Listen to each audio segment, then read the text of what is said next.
Alright guys, so today I'm going to be going over 5 features in AnimeVanguards you may not know about.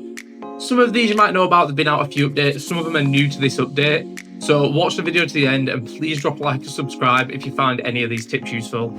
You guys come over to Gojo at the Cursed Boss event and go on the Legacy shop. We have a new item called the Boss Rift for 10 Legacy coins.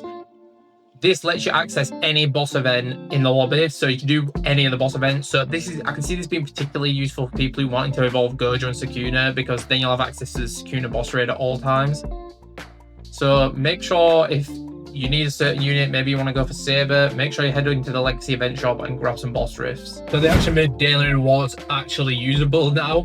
So if we check this, we get a different daily reward. One's normal, one's summer, and then one's flowers. You actually get a decent amount now. Like the old one was just terrible. We also get trait rerolls. Like every 7 days you get an extra 25 trait rerolls. And for the summer and spring event, there's a nice amount of trait rerolls sprinkled in. So make sure you're claiming this every day, because these will be limited time and you'll be missing out on rerolls otherwise. So did you guys know that in one of the more recent updates, they did actually add a new system to cosmetics? So on every character now, you can also equip the unit. So you'll actually turn to the unit.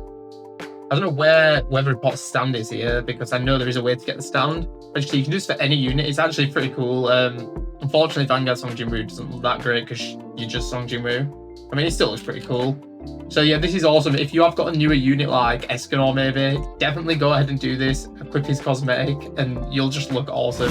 So when we are doing events, guys, here, as you can see, we've got 2 events that actually give rewards. The Lion's Arrival here, if you guys didn't know, you complete this and you'll get Merleona. But for the Sundry Summer and the Recurring Decadence, we can get coins. As you can see, you get quite a lot here. 15 for evolving each of the normal units, then 30 for evolving Merleona. And if we check event shop here, you can buy all these things. I would never buy stat chips or super stat chips. Even the familiar items, I'm hesitant to buy unless you're good for rerolls. I would recommend spending all your money on rerolls. Some people are getting iced tea, but I think this is just a stupid decision, because iced tea is going to be around for at least a few more months. You can AFK chamber it. Even if you're on iOS, any device, you can still AFK chamber and get a decent amount of iced tea. So I would recommend buying the trait rerolls here. But one thing to keep in mind is that the event shops are a bit different, but the currency is the same. As you can see on the on the Sundry Summer iced tea here. But if we check the Recurring Decadence one,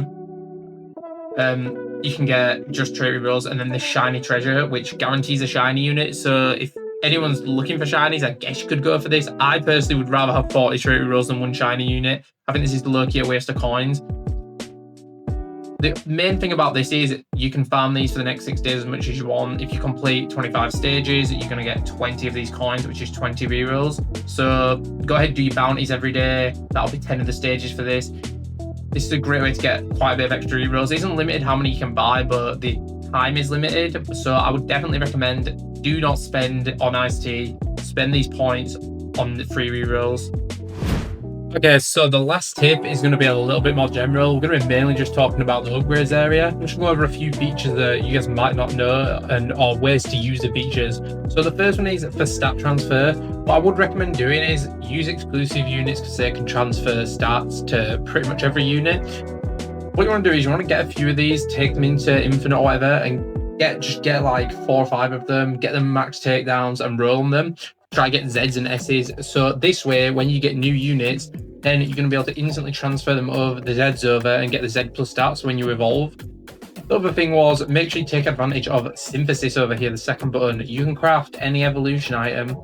I think it's the most recent updates are on there, but after that it'll change. You can trade 2 for 1, any evolution item to get 1.